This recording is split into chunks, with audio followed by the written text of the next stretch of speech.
Welcome to Man Does Tech, where I solve the problems you didn't even know you had.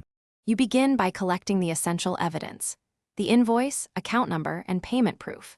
Explain why each item matters. Proof ties charges to records and timestamps fix disputes.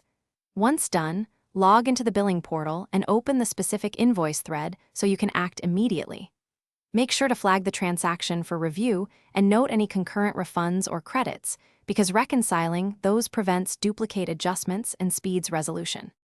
You now reconcile ledger lines to the invoice, match transaction ID and amounts, then recalculate taxes, discounts, and prorations to quantify the discrepancy.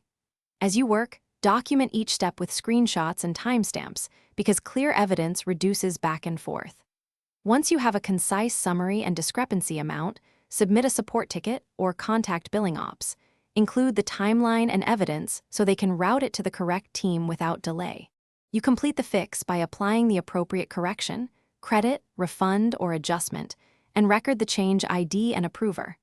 Then verify the customer-facing statement and account balance reflect the correction. Make sure to follow up until the system shows the updated balance, because external processors may take 48-72 hours.